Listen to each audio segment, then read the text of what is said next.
রাসূলের জামানার সাথে আমাদের মসজিদের কার্যক্রমের কোনো পার্থক্য আছে কিনা, ইমামদের কি কি ভূমিকা পালন করা দরকার?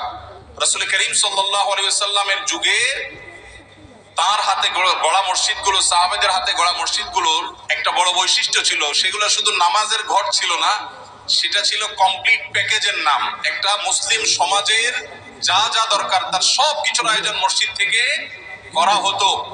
সেখানে দারিদ্র বিমোচনের কাজ হতো, কারো পারিবারিক কলহ হলে নবী সাল্লাল্লাহু আলাইহি ওয়াসাল্লামের কাছে আসলে তিনি সেটা মীমাংসা করতেন। এই ঘটনা বহু আছে। কোন মানুষ ক্ষুধার্ত, তিনি এসে নবীজির কাছে সাহায্য চেয়েছেন, তার জন্য নবী সাল্লাল্লাহু আলাইহি ওয়াসাল্লাম সাহায্য তুলেছেন, সেটাও আছে। আমাদের মসজিদগুলো থেকে নবী করিম সাল্লাল্লাহু আলাইহি সাল্লামের মতো, সেই মসজিদের মতো আজ বহুমুখী কাজ হয় না। আমরা বেশিরভাগ মসজিদগুলোকে শুধু নামাজের ঘর বানিয়ে সীমাবদ্ধ রেখেছি। আমাদের মসজিদগুলোতে যুবকদের জন্য তেমন কোনো আয়োজন নেই, আমাদের মসজিদগুলোতে শিশুদের জন্য তেমন কোনো আয়োজন নেই। আমি আশ্চর্য হয়েছি ইউরোপের বিভিন্ন মসজিদে দেখে, যে অমুসলিম প্রধান দেশ, আমাদের বাংলাদেশি ভাইরা সেসব মসজিদ বানিয়েছেন, কিন্তু সেখানে দেখা গেছে শিশুদের জন্য আলাদা আয়োজন। আপনারা এখানে যারা আছেন, কয়টা মসজিদ আছে বলতে পারবেন যে আমাদের মসজিদে শিশুদের জন্য সুস্থ সাংস্কৃতিক চর্চা, আমাদের সমাজে মসজিদে বাচ্চাদের জন্য নামাজে আসলে বিনোদনমূলক, তাদের জন্য প্রণোদনামূলক ব্যবস্থা আছে? এরকম ব্যবস্থা আছে কয়টা মসজিদে ভাই? খুব একটা নাই। বরং উল্টা আরো ধমক দেয় বলে।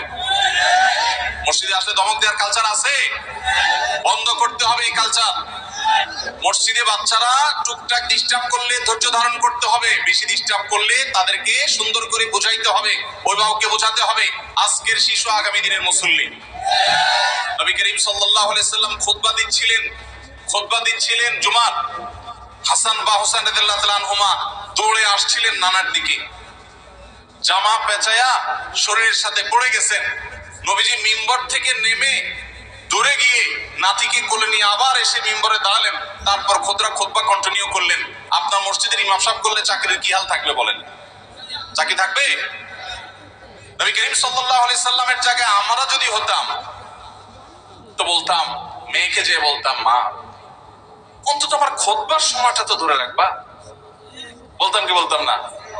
আমার নবী করিম সাল্লাল্লাহু আলাইহি সাল্লাম সেরকম কথা বলেছেন বলে জানা যায় না। তিনি সিজদা গেছেন জামাতে নামাজে, ভাই একাকি না, মসজিদে তিনি ইমামতি করছেন, তার পিঠের উপরে হাসান হোসেন যখন উঠে বসছেন, নবী সাল্লাল্লাহু আলাইহি ওয়াসাল্লাম আর তাদেরকে নামানোর জন্য কোনো কসরত করেন নাই।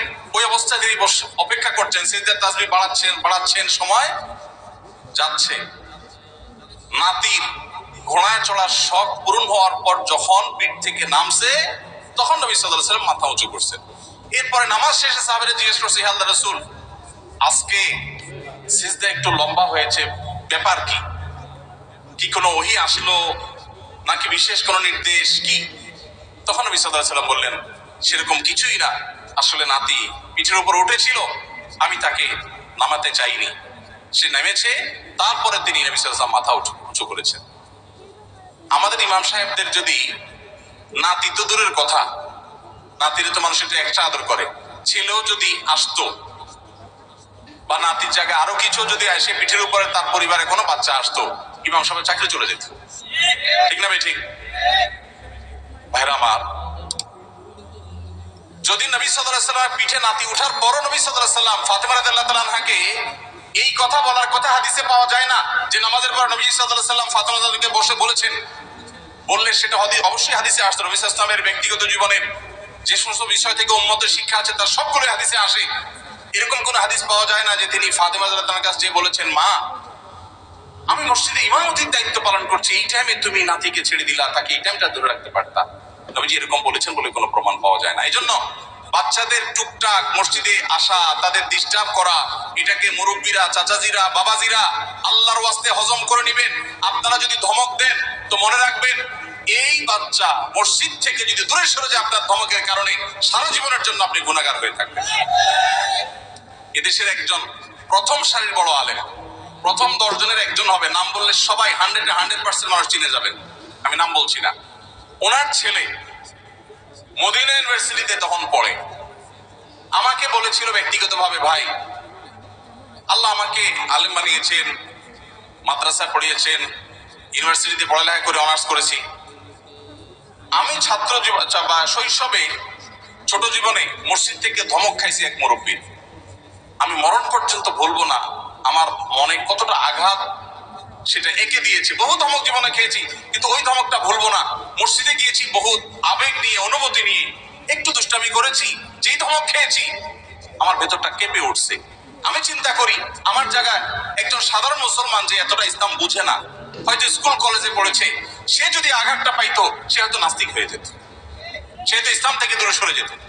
এই জন্য মসজিদ থেকে বাচ্চাদেরকে ধমক দিবেন না। আদর্শ মসজিদের জন্য, বাচ্চাদের জন্য, যুবকদের জন্য, এমনকি মা বোনদের দ্বীনি শিক্ষার জন্য চিন্তা ভাবনা, ফিকির, তাদের জন্য পর্দা প্রাইভেসি রক্ষা করে কিভাবে তাদেরকে দিনদার বানানো যায়, ফরজে আইনের ইলম শেখানো যায়, সেই ব্যবস্থাপনা থাকতে হবে। মসজিদ থেকে জনসেবামূলক কার্যক্রম থাকতে হবে। জনসেবার জন্য পয়সার দরকার নাই, ইচ্ছা যথেষ্ট। আমি একটা ক্যাম্পেইন শুরু করছি। প্রত্যেক এলাকায় যুবক ভাইয়েরা ইমাম সাহেবদের নেতৃত্বে এলাকা পরিচ্ছন্নতা অভিযানে নেমে যান। আপনার এলাকাটা সবচেয়ে ক্লিন রাখেন। প্রতিদিন একত্র নামাজের পরে 10 মিনিট করে এলাকা ভাগ করে নেন। সারের বস্তায় করে সব ময়লা কালা কুড়িয়ে এক জায়গায় এনে সেটাকে জ্বালিয়ে দেন বা শেষ করেন, এলাকাকে পরিচ্ছন্ন করেন। আরো হাজারটা কাজ করা যায় পয়সা কড়ি ছাড়া। সামান্য একটু মেহনত করলে, পরিশ্রম করলে দেশের চেহারা আমরা পরিবর্তন করতে পারবো ইনশাআল্লাহ। আল্লাহ আমাদের সবাইকে মসজিদে নববীর মতো একটা বহুমুখী কার্যক্রম বিশিষ্ট মসজিদ আমাদেরকে করার তৌফিক নসিব করুন।